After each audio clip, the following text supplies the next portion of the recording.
2월 19일 월요일자 노준현 목사의 날마다 성경 마가복음 4장 35절로 41절.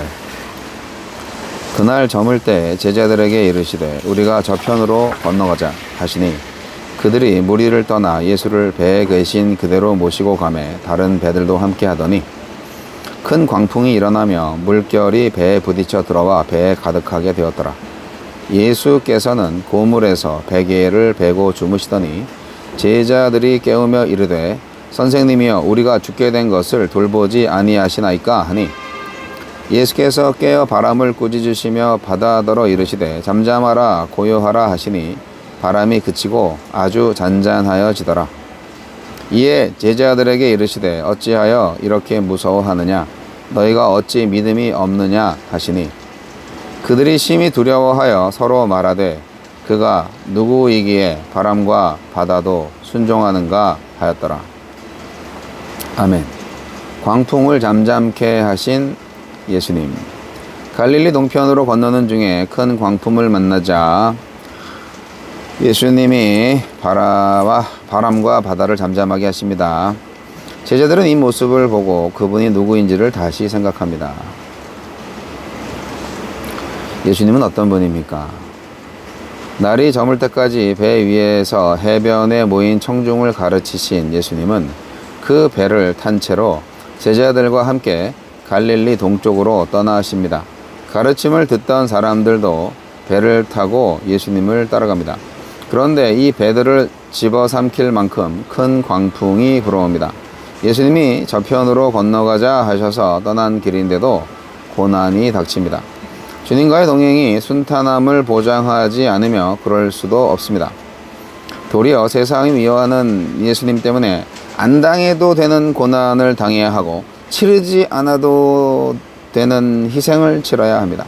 하지만 예수님과의 동행 때문에 당하는 고난을 이길 수 있는 이유 역시 예수님과의 동행입니다. 깨어질 듯 위태로운 배 안에서도 우리가 믿음을 지킬 수 있는 것은 그 배에 예수님이 타고 계시기 때문입니다. 예수님은 물이 차오르는 배 안에서도 곤히 주무십니다. 해질 때까지 가르치셨으니 많이 고단하셨을 겁니다. 창조주로서 할 일이 다 끝나기까지 아무 피조물도 자신을 어찌하지 못할 것을 아시기에 곤히 주무실 수 있었을 것입니다. 내게 돈, 건강, 관계의 광풍이 불어닥쳤습니까? 지금은 두려워할 때가 아니라 더욱 주님을 신뢰하여 그분의 능력을 경험할 때입니다. 바람을 꾸짖어 잠잠케 하시는 하나님과 동일한 능력을 행하시는 예수님. 또한 제자들을 꾸짖어 그들의 믿음 없음을 드러내시는 예수님. 제자들은 예수님을 믿어서 이겨내야 했지만 그 작은 믿음마저 광풍 앞에서 포기하고 말았습니다. 우리 앞을 걸어먹는 장애물은 언제든 하나님께서 해결해 주실 수 있지만 그런다고 자동으로 믿음이 생기는 것도 아니고 우리 안에 있는 불신까지 함께 사라지는 것도 아닙니다. 광풍의 시험을 허락하심으로 제자들이 예수님 자신에 대해 다시 한번 질문하게 하십니다. 내게 허락하신 문제는 나쁜 나 자신뿐 아니라 예수님에 대한 나의 지식과 관계를 돌아보게 합니다. 주여, 제게 닥친 광풍 앞에서 예수님과 제 자신에 대해 새롭게 질문하게 하소서. 자, 하나님 나라에 대해서 비유를 통해서 말씀하신 예수님이 자연을 다스리시는 권세를 이제 보여주시는데요. 하나님 나라는 어떤 나라입니까? 은밀하지만 확실하게 자라는 나라입니다. 농부가 결과를 예상하지만 과정을 잘 모르는 것처럼. 그리고 또 작게 시작하지만 영광스럽게 자라는 나라예요. 겨자씨가 나무가 되는 것처럼. 근데요, 하나님 나라에 대해서는요, 더 배우고 알아가야 합니다. 하나님 나라, 하늘나라에 대한 지식이 뭐 한 방에 그렇게 알게 되나요? 그래서 예수님의 말씀을 공부를 해야 돼요. 하나님의 나라가 어떤 나라인지 그 나라를 온몸으로 받아야 된다는 거죠. 그럼 배워야지. 근데 그게 지식적인 배움이 아니라 온몸으로 체험하면서 배워야죠. 하나님 나라는 이 경험이 필요한 거예요. 당연히 실패하죠. 실패 없는 훈련이 어디 있어요. 자, 그 하나님의 나라를 만드시고자 하는 분이 자연의 권세를 복종시키는 분이다 하는 것을 오늘 예수님이 나타내시고 있습니다. 하나님의 아들은 누구입니까? 자연이 복종하는 분입니다. 생명의 주님이시기 때문에 사실 죽은 자를 살리시는 분이잖아요. 갈릴리 바다는 유독 그 날씨가 변덕스러웠대요. 여하튼 그래서 변덕스러운 날씨가 그대로 바람이 막 치고 파도가 올라오겠죠. 근데 예수님은 그 배에서 주무시고 계셨대요. 네. 자연의 혼돈 세력이 예수님을 겁박하고 위협할 때 예수님은 주무십니다. 예수님과 동행하는 제자들은 겁에 질렸죠. 자, 생각해 보세요. 예수님이 나를 따르라 하시고 자기를 따르는 자들에게 고난을 막아주겠다 하신 적이 없어요. 예. 고난을 오히려 더 받습니다. 예수님 미워. 고난을 왜 사서 고생을 하게 만들어? 아이 참. 하지만 그 고난을 받아야 되는 이유 역시 예수님이 함께 계시기 때문이죠. 고난을 이길 수 있는 이유도 예수님 때문이고 고난을 받을 수밖에 없는 이유도 예수님 때문입니다.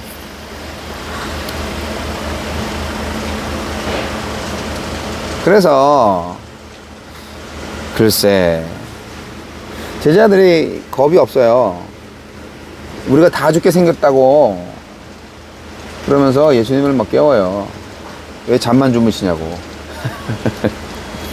배 안에서 난리가 났고 막 빠져 죽을 것 같은데 배 뒤편에서 예수님은 지금 주무시고 계시잖아요. 그러니까 예수님 이러시면 안 됩니다. 우리는 죽게 되었는데 한가롭게 잠이나 주무시고 계시단 말입니까? 그렇게 불평하듯이 예수님을 깨웠어요. 제자들이. 버르장머리 없는 제자들이. 지들 생각만 하고 자기들이 배를 안정시키고 예수님을 계속 주무시게 놔둬야지. 하루 종일 힘들게 일하셨는데 사역하셨는데 말이야. 사실 예수님이 건너가자 그래서 간 거죠. 예. 근데 이제 예수님이 가자고 한 길에서 이런 고난이 오니까 예수님한테 좀 불평이 있을 수 있겠죠. 고난이 온다? 좋다 이거야. 그러면 대책을 좀 세워 놓으셔야지. 왜 잠만 주무시냐고. 그런 생각을 제자들이 했을 겁니다. 그랬더니 예수님이 부시시 일어나셔가지고 도리어 다시 꾸짖습니다. 제자들을. 어찌하여 이렇게 무서워하느냐? 너희가 어찌 믿음이 없느냐? 갑자기 믿음 타령을 하시네. 이제까지 예수님이 보여주신 표적, 하신 말씀들이 있잖아요. 그럼 그거를 제대로 깨닫고 그 말씀을 믿었다면 예수님이 누구인지를 알았을 것이고, 예수님이 누구인지를 알았다면 그렇게 불안해하지 않을 건데, 예수님에 대한 믿음이 없으니까, 예수님이 누구인지 모르니까 지금 이렇게 바람이 불어도 무서워하고 말이죠. 결국 믿음 문제인 거죠. 예수가 진정으로 누구인지 알았다면 예수를 꾸짖고 원망하는 불신은 없었을 것입니다. 그쵸?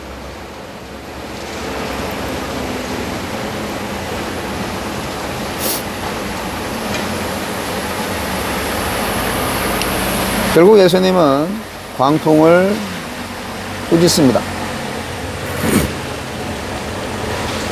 잠잠하라.